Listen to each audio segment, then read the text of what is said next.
www.hazratfirozmemon.org.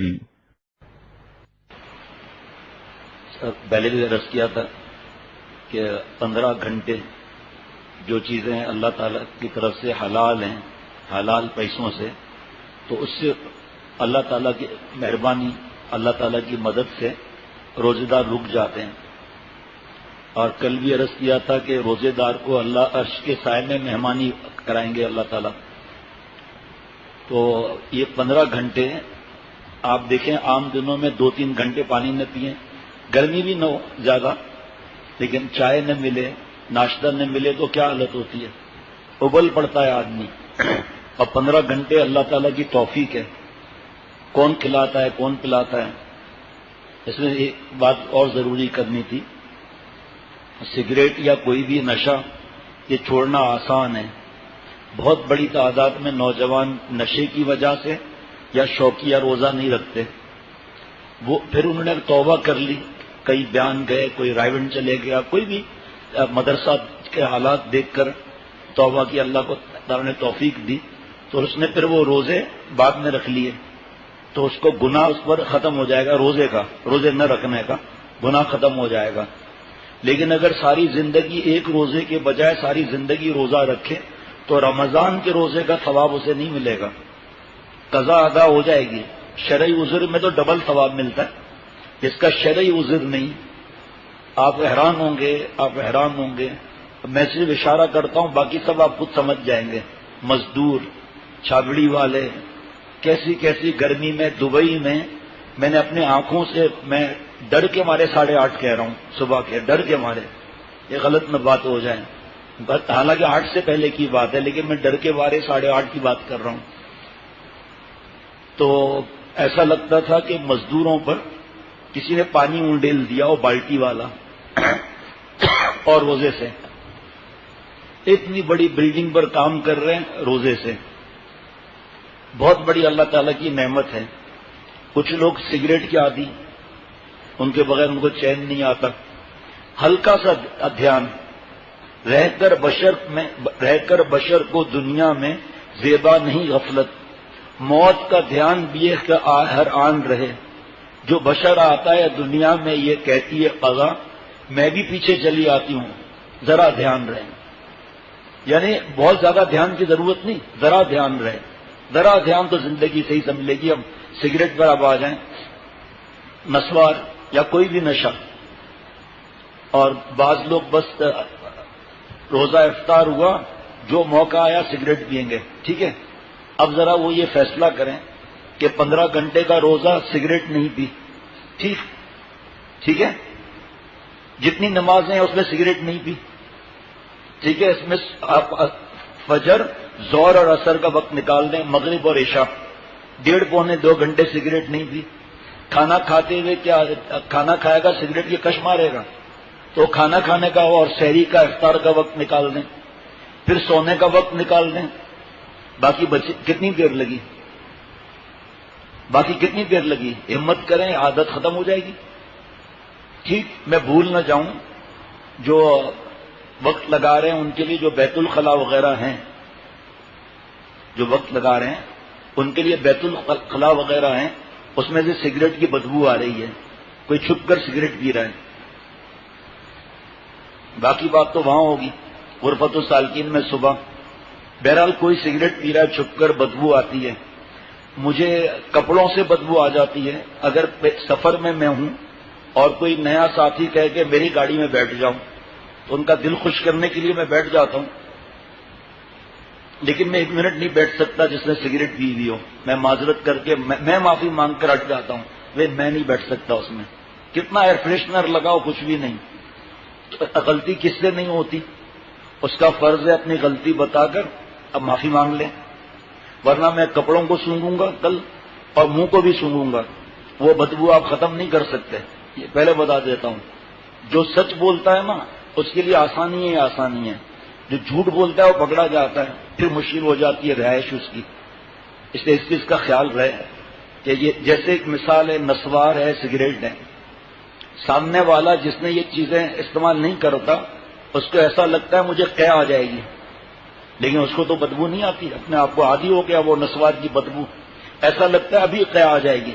ٹھیک ہے، اس کی بیوی کی کیا حالت ہوتی ہوگی بیچاری کی، اور دانت اتنے لال تمباکو کی وجہ سے، ایسی حالت دانتوں کی بیوی کی. اگر بیوی پان کھا کے پچکاریاں مارے پھر بیوی نسوار یہاں رکھ کر، وہ بھی اتنا موٹا ایسا یہاں رکھ کے، کیا بات ہے. تو دیکھتا ہوں پھر شوہر صاحب کیسے، یا سگریٹ پی کے دھواں پہ کے شوہر پر دیکھتا ہوں پھر شوہر کیسے نزدیک جاتا ہے، اور بیچاریوں کی حالت کی ہوئی ہے، پچکاریاں مار مار کے گھر میں دیواریں رنگین کر دی. اور جاپان والے سمجھ رہے ہیں کہ نئی پینٹنگ اور فوٹو نکال رہے ہیں. بڑی بلڈنگ کوئی بنی گورنمنٹ کی، بڑی نہیں، بہرحال 8-10-12 منزلہ بلڈنگ بنی کوئی، تو اس میں کچھ دن تو سنبھالا، اس کے بعد پچکاریاں مارنا شروع کر دی. پھر جاپنیز آئے کسی کام سے گورنمنٹ ڈپارٹمنٹ میں، تو وہ اپنے کیمرے نکال کر فوٹو بنا رہے ہیں. تو کہ بھائی کیا کر رہے ہو، کہ یہ پینٹنگ ہمارے ملک میں ہے ہی نہیں، تمہارے یہاں جگہ جگہ یہ پینٹنگ ہے. انگریز گئے یہاں سے برطانیہ کا، پاکستان میں خدا موجود، پاکستان میں خدا موجود کا کیسے، کا لوگ خون کا الٹی کرتا ہے، مرتا ہی نہیں ہے. انہوں نے کہا خربوزے کا اولاد، وہ پچکاریاں مارتے ہیں. دیکھو آپ، جاپنیز کو بہت تکلیف ہوتی ہے، خواہ مخواہ اچھل کود کرتے ہیں یہ. جب ہم ساؤتھ افریقہ حضرت والا کے ساتھ گئے، 360 کلومیٹر کا جنگل ہے، اور شیر گھومتے رہتے ہیں، ملتے مشکل سے ہیں لیکن گھومتے رہتے ہیں. ایک جگہ شیر اور شیرنی اور یہ بیٹھے ہوئے تھے، تو اس میں بار بار یہ اعلان ہوتا ہے کہ کھڑکی مت کھولنا. وہ جیپنیز نے گردن باہر نکالی اور زوم قریب کر کے فوٹو کھینچنے لگا. شیر آیا، اپنا سموسا کھا کے چلا گیا، اسی کھوپڑی کو منہ میں رکھ کر چلا گیا، اور فوٹو کھینچو. ہم لوگ بھی کھڑے ہی تھے، تو شیرنی جو ہے وہ دم ہلاتے ہلاتے اس کونے سے اس کونے میں پہنچ گئی. تو 5 منٹ بھی نہیں گزرے تھے، شیر بھی دم ہلاتا ہوا جا رہا ہے. حضرت نے فرمایا کہ واہ زن مرید. حضرت کا تو انداز ہی ایسا تھا، دین پھیلانے کا انداز میں نے تو کبھی زندگی میں نہیں دیکھا اس طرح. اللہ تعالیٰ ہم سب کو سمجھ عطا فرمائے ان چیزوں میں کیا رکھا ہے. یہ تمباکو کا پان کھانے والا کبھی ذکر کر سکتا ہے؟ آپ کو پتا ہے جہاں بدبو آ رہی ہو وہاں پر ذکر نہیں کرنا چاہیے، تلاوت نہیں کرنا چاہیے. حضرت پھول پوری رحمۃ اللہ علیہ 5 میل ٹانگے پر جاتے تھے بخاری شریف پڑھانے کے لیے. حضرت والا فرماتے تھے قرآن شریف پڑھتے ہوئے، اور بازار سے راستہ تھا لیکن کبھی نظر اٹھا کر نہیں دیکھا. دنیا میں رہتا ہوں دنیا کا طلبگار نہیں، دنیا میں رہتا ہوں دنیا کا طلبگار نہیں، بازار سے گزرا ہوں خریدار نہیں. کبھی گردن اٹھا کر نہیں دیکھا ادھر ادھر. جہاں کھیت سے جب تانگا گزرتا اور گوبر کی بدبو ہوتی تو حضرت شاہ عبد الغنی پھول پوری رحمۃ اللہ علیہ قرآن پاک کی تلاوت ملتوی کر دیتے. اور حضرت والا سے فرماتے حکیم اختر، حضرت تھانوی رحمۃ اللہ نے فرمایا کہ بدبو کی جگہ پر ذکر اور تلاوت نہیں کرنی چاہیے. ادھر تو منہ میں ہی نسوار کی بدبو ہے، کوئی چرس پی رہا ہے، کوئی ہیروئن پی رہا ہے، کوئی بھنگ پی رہا ہے، پان کھا رہا ہے، پتہ ہے لوگ مر رہے ہیں پھر بھی اتنا بڑا بڑا گٹکا منہ پچکاریاں ہی مارے گا بس. حافظ ڈاکٹر شفقت اور حافظ ڈاکٹر ریاض، حافظ نہیں ڈاکٹر ریاض، یہ لوگ LMC میں پڑھتے تھے، لمس میں، جامشوروں میں. تو اب جاتے تھے ملنے، پھر واپس کبھی ایسا چھٹیاں ہوتی تھی تو واپس ساتھ آتے تھے. ایک دن ہم بس میں حیدرآباد سے کراچی آ رہے تھے، تو آپ کو پتا ہے ہوا کا پریشر اس طرح ہوتا ہے، گاڑی اس طرف آ رہی ہے ہائی وے پر تو پریشر اس طرح ہوتا ہے. تو ہم تینوں، اس کے آگے 3-4 اور لوگ بیٹھے تھے ہمارے آگے کر کہیں خواتین بھی تھیں.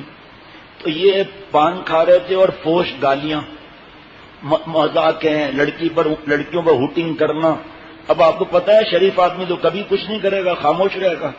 اور ہم لوگوں جیسے تو ڈرپوک بھی ہیں کہ کہیں خنجر نکال دے، کہیں ٹیٹی نکال دے. اور پھر ہم میمن، ایک ڈاکو جو ہے گھس گیا اس میں گھر میں، میمن نے گن نکال لی، اور اب وہ ہلنا نہیں خود ہل رہا ہے، کا ہلنا نہیں خود ہل رہا ہے. اب میمن گن نکالے، آپ سوچو ذرا کہ ہلنا نہیں ڈر بھی رہا ہے، ہلنا نہیں. ڈاکو سمجھ گیا کہ میمن ہے، کیا اس گن کو بیچے گا؟ کہاں 4 پیسے کا فائدہ ہوگا، بیچ دے گا. تو ویسے بھی ہم لوگ ڈرپوک، تو کسی کی ہمت ہو بھائی. اس کے بعد پان کی پچکاریاں باہر مارتے اور پھر گالیاں، پھر پچکاری ماری انہوں نے، پھر بیٹھ کر گالیاں دے رہے ہیں، گندی مذاق، شور شرابہ. تو ڈرائیور نے جو بس چلا رہا تھا کہا بھائی کوئی مسئلہ کیا ہے کہ تم لوگوں نے؟ لوگوں نے کہا نہیں. کہا وہ پیچھے بس والا آ رہا ہے، وہ مجھے انڈیکیٹر دے رہا ہے کہ یاد ہے، ہنس رہا ہے ابھی، وہ انڈیکیٹر دے رہا ہے کہ گاڑی سائڈ پر لگاؤ، کوئی مسئلہ ہے کیا؟ تو جس نے وہ پچکاری ماری تھی نا، اس نے پیچھے مڑ کر دیکھا کہ اے بھائی، اے بھائی، وہ تھے وہ بھی مہمان ہماری طرح، کہ اے بھائی بس کو روکنا نہیں یار بھائی. کبھی کیا مسئلہ کیا بھائی؟ بس کو نہیں روکنا بھائی. اس نے تھوڑا تیز کیا بس کو، ادھر وہ اس نے اوورٹیک کر کے دھڑ کر کے گاڑی آگے لگا دی. اب یہ رک گئے، اب یہ خاموش بالکل. وہ بس والا اندر آیا، بس کے اندر دوسری بس والا، ایسی بہترین قسم کی گالیاں دی ہیں انہوں نے. اتنا بڑا گناہ ہے گالی دینا جس کی حد نہیں.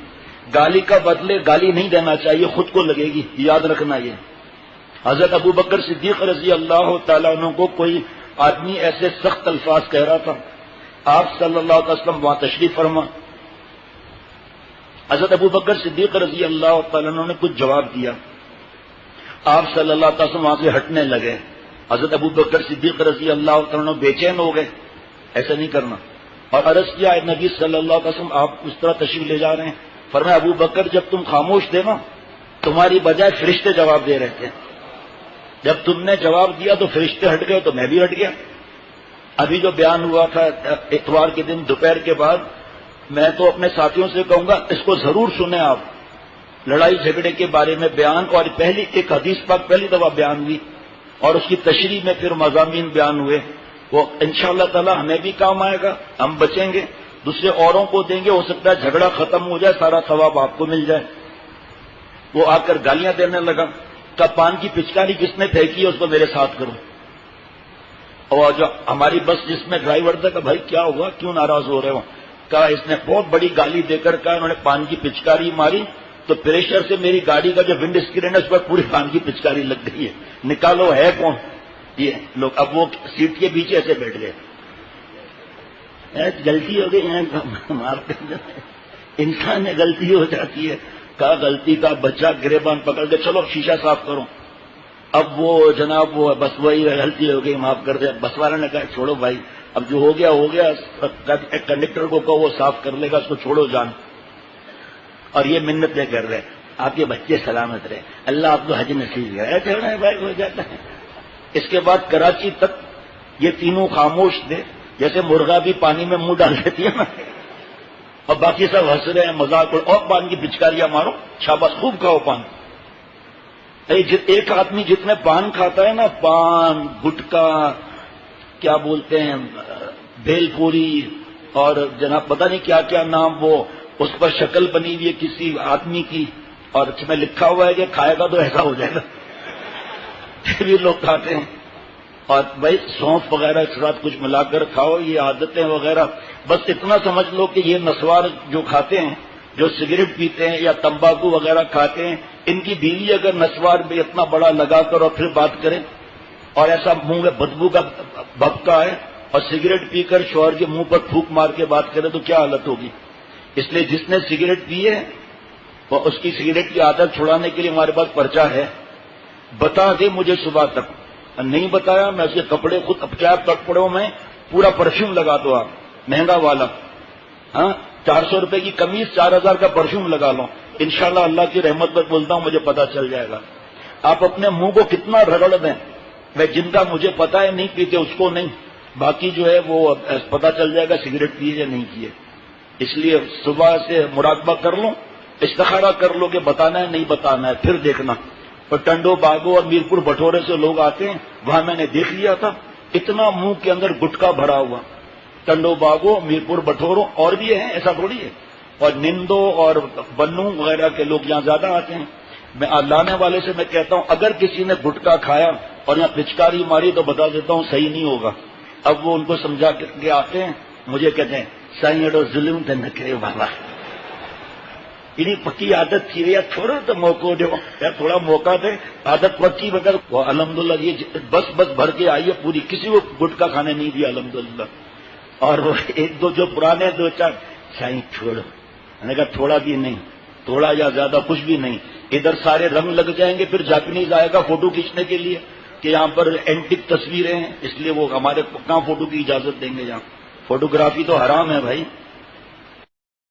www.hazratfirozmemon.org